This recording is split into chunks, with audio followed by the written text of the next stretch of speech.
Intros. How the hell do you do them? And I'll figure something out. Video time. Hey guys, I'm just gonna get right into this before I can rethink the script. This is my explanation video for my poem, Chapter 1. If you haven't yet seen the poem, I'll leave a link in the description to the video. Definitely watch that before watching this, or you'll probably be confused. If you're interested in knowing how I wrote Chapter 1, then watch this. I'll go over how and why I wrote it, then go stanza by stanza explaining what each one means. Also, please enjoy the low quality Ngon footage uses background. I didn't really know what the hell else to do. Anyways, let's get started. So, Chapter 1 is a poem about not achieving your ambitions and dreams and ambitious dreams and the feeling of failure that follows.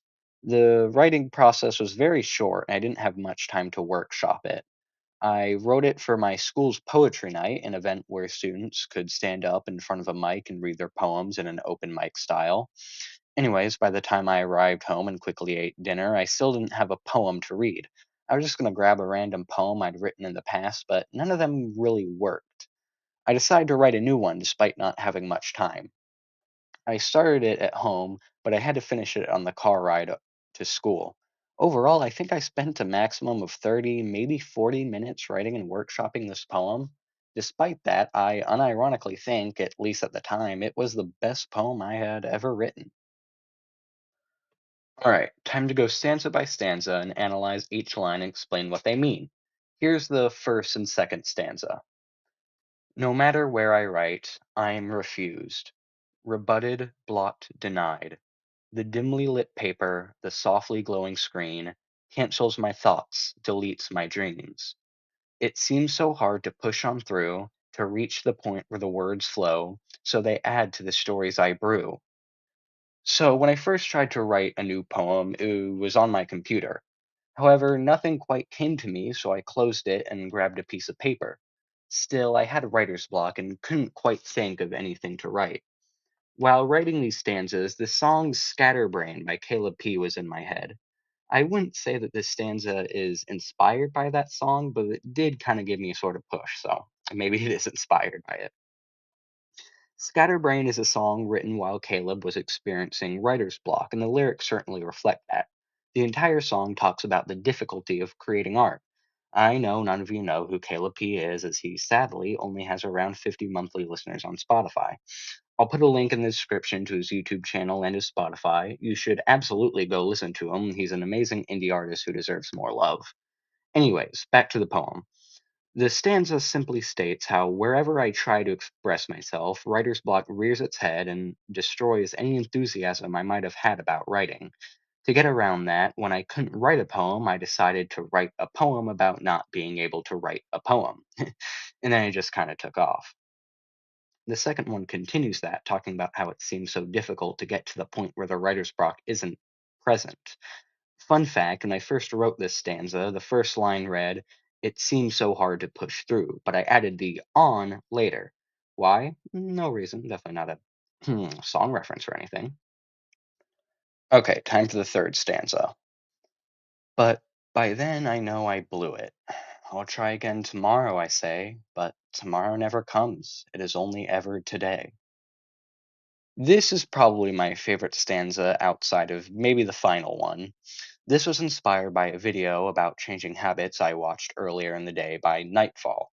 Again, link in the description, where he says, if you don't change today, you won't change tomorrow, because tomorrow isn't real. It's just a concept in your head. It never actually arrives. The only thing that exists is the present.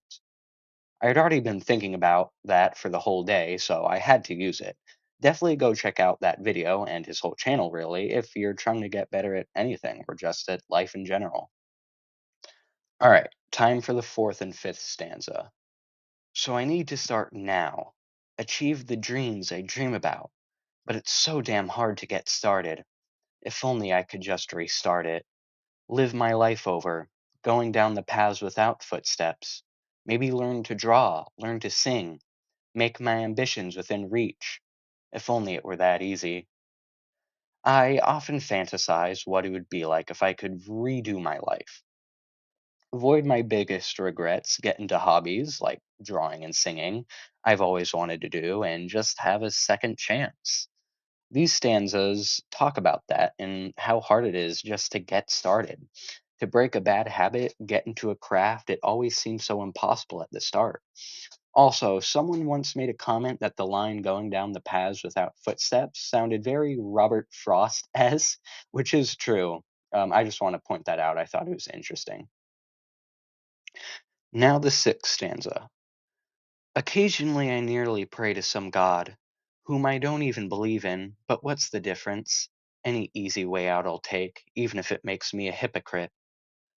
Another thing I fantasize about a lot is the idea of essentially becoming an entire new person at the snap of a finger. New look, new abilities, hell, I wouldn't even be human anymore.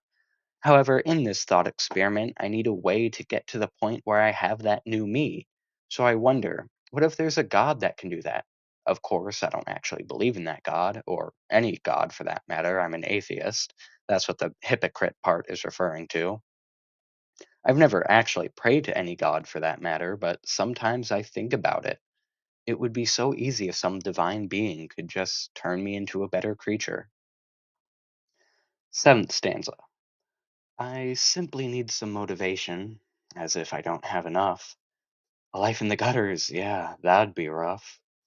But even worse, dozens of ideas completely wasted on some random kid who's done nothing.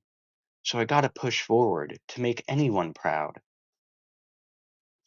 Motivation is key for any artist to create, but I seem to be lacking it. But of course I'm not. My life could go down the drain and I become a boring nobody whose regrets pile up over years and years of failure. That thought is revisited in my other poem, Rooftops. However, even worse than a life in the gutters is the thought that all the grand ideas I've ever had go to waste, never coming to fruition. That thought often keeps me up at night. But even though I have that motivation, I still can't seem to get started. I need more of an external motivator, but as of now, I don't have that. All right, let's continue with the depression with stanza 8 and 9. Or just to make myself proud, be self satisfied. How amazing that sounds. Only thing I can brag about is 1,000 hours in a pointless game, in a book that seems like it'll never make it past the first chapter. Maybe one day I'll change for the better, be able to write myself a heartfelt letter. I don't have a lot of satisfaction for myself. I have amazing ideas, but I haven't done anything with them. All I have is over 1,000 hours in a video game and a book that I'm perpetually stuck on the first chapter with.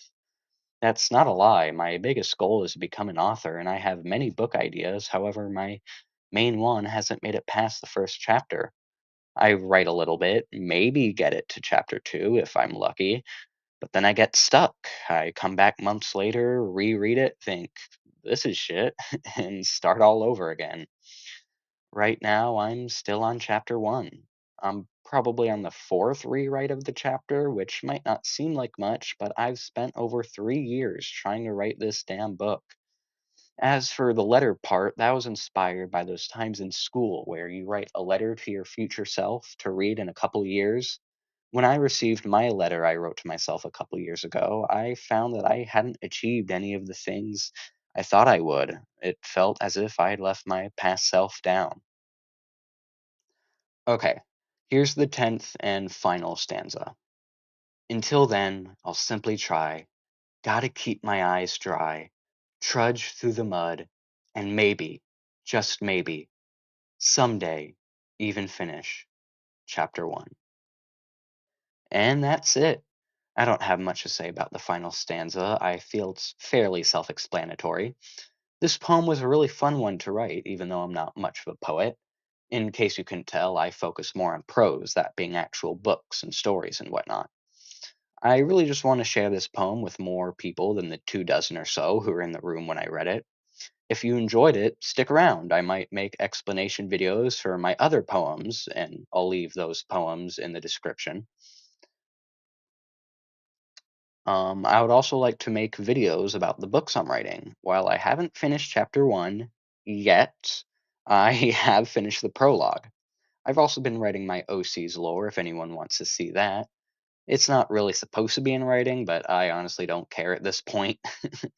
If you want to see that, drop a like and subscribe. Not to be a stereotypical YouTuber, but stereotypical YouTuber. And who knows, maybe if I know people actually want to read my stuff, I might have enough motivation to finally finish chapter 1. There's a lot of things I want to do with this channel, and I can't wait to see how far I go. So again, thank you so much for watching till the end of this probably boring video and supporting me. This is my first proper scripted video, so please excuse the crappy script, editing, all of it.